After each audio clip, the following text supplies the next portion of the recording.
we've got our elderly loved ones who are now at that really strange crossroads. And I'm going to frame it by giving another personal example. My Italian grandmother, who I mentioned had Alzheimer's, during her life, her motto, you solve every problem with food. If you're hungry, you eat. If you're not hungry, you eat. If you're upset, you eat. If you're happy, you eat. That's the way. But as she, deteriorated, was unable to eat anymore, she started to break down in the facility. She was in a facility at this point, and she started to develop, some pressure sores. Sure. And we knew that she was not getting proper nutrition. So they threw at us. This is where the shitstorm started with the family. Okay, family dynamics. Should we put a feeding tube in her?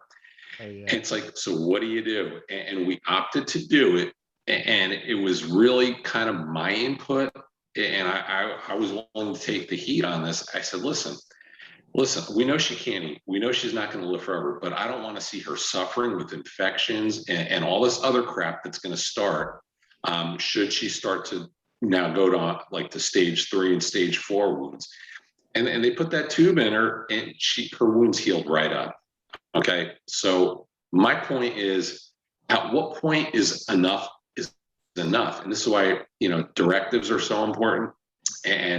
But people need to understand too, what can happen if they don't get these measures that maybe they think are cruel. Sometimes it's more cruel to watch what happens if you don't give them a little measure like that. So well, the difficulty is that this will never, ever, as long as the earth turns, it will never be a one size fits all solution.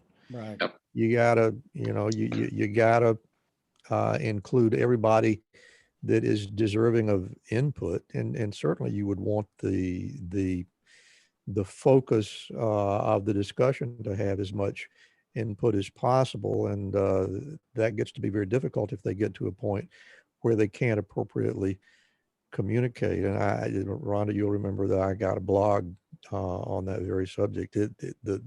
The importance of advanced directives cannot possibly be overstated. Yeah.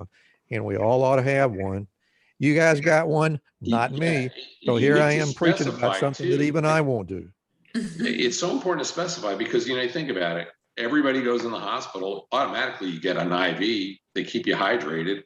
They give people oxygen. So now you're going to starve somebody. What difference is there? And if you don't give them that nutrition, they're going to break down and all these bad things are going to happen. So again, I think it's important, Randy, to your point, when you do your advanced directive, you really need to spell out what measures you will accept or want to have withheld. Absolutely. You've got to make that clear. And unfortunately, you all know this, when you go into a hospital, you have to answer everything on that intake form that the nurse is filling out. And do you have an advanced directive? And you get to check yes, or you get to check no. And then they just keep right on moving. And if the answer is no, the next person in the room ought to be somebody to help you make it. That's a great point. We don't intervene on things that are critically important, and we just should. Yeah. That's such a great point. It really, really is. Ronnie, were you going to say something? Well, I was actually thinking operationally, it seems like a very simple thing that the next question will be, would you like one? Yeah. But you're right, Randy, it's not. It's like, okay, now let me go to the next, what's your payer source? And can you give me your insurance card? And the problem, as we all know, is that immediately opens the Pandora's box of what happens when you bring in the lawyers. I was going to say, is any hospital going to allow any hospital employee to assist an individual in creating an advanced directive? Probably not. No, I think but there's not any reason not to. Yeah, but I think the measure you would expect, at least how things are structured today, is here's a packet of information. Which could continue to educate and prompt more discussion. Maybe.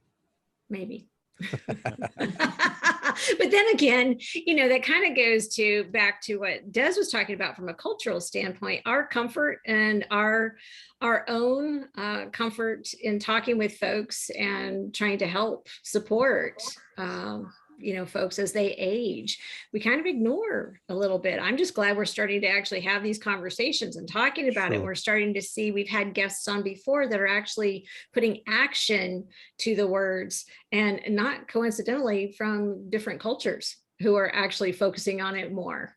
Yep. and bringing those solutions to the forefront. So yeah. I think it's great. We've got a spotlight on it. It just needs to be a little brighter, because, as we're sitting here having this conversation, what's been going through my mind is we're all from the healthcare environment. We're inside. We know, we have advanced education. We know how a body works. So we can anticipate these things, but the general population doesn't even have this leg up. So that's what's been going through my mind as we've talked. Yeah, I don't have a solution. I'm just sharing. Yeah, and you all, and Rhonda, to your point, and the point I was making earlier, and then you're the healthcare provider in the family, or the person in healthcare. You'll know what it's like at any family get together, or you get a phone call from a relative, and you're always answering medical questions. But then when a decision like this has to be made, then all of a sudden you can become very unpopular, because they don't get it, they don't understand. They're seeing it from a completely different perspective. Which is why it's so important. Again, we have to have these discussions. Wendy talked about taking the car keys away from the parent. It's not an easy thing to do.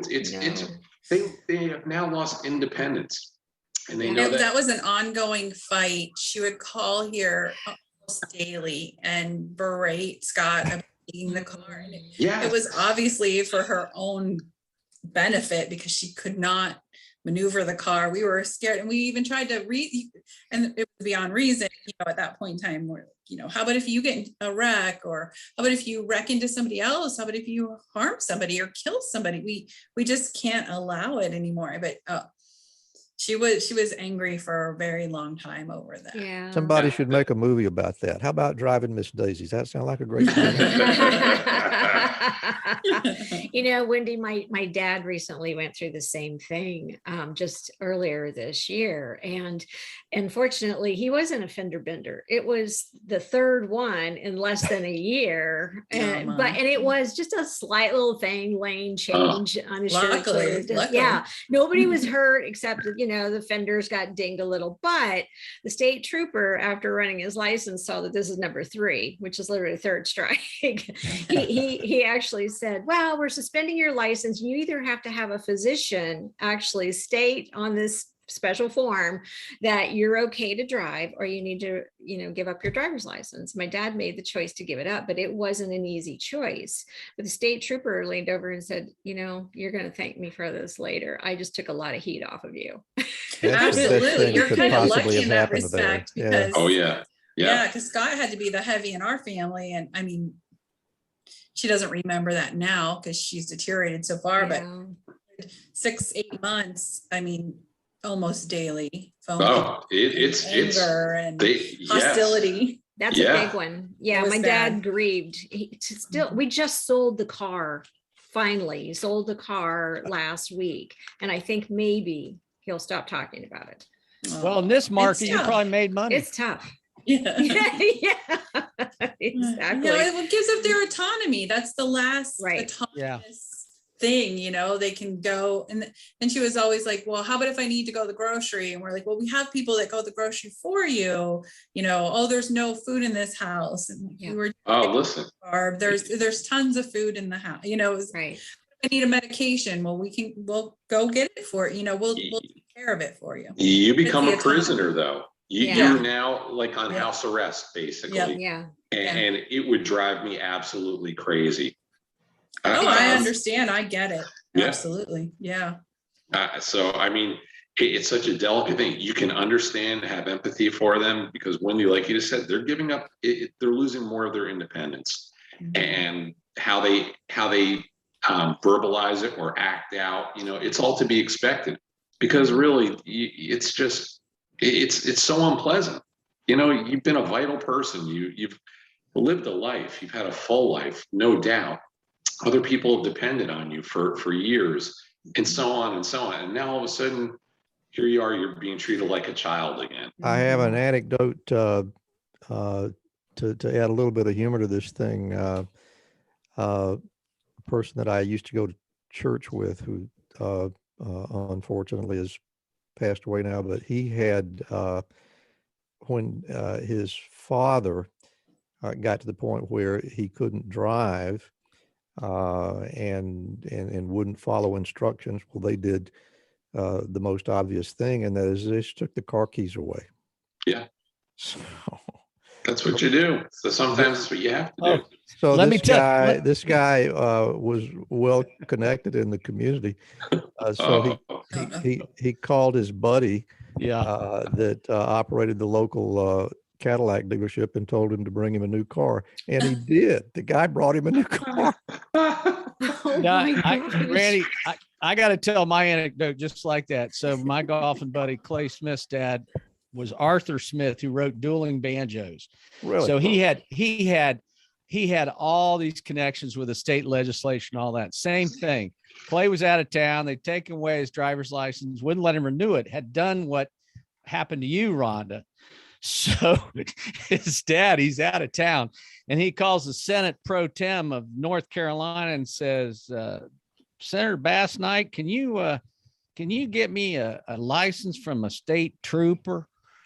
And he says, well, sure, Mr. Smith, just get down to the place outside Monroe, a little town outside of Charlotte. So the man who would come over and work at the house drove him down there, and the state trooper gave him his driver's license. And he said, now, Mr. Smith, can you show me how to flick the left turn blinker? And he flicked it and it went right. He said, no, the other left. He went that way. He says, okay, you pass. Here's your license.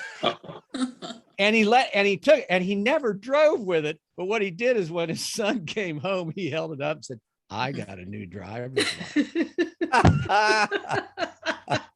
Funny. That's funny. I thought, because the only thing he'd do was drive his car from the house to the mailbox and then back. That's all he wanted to do.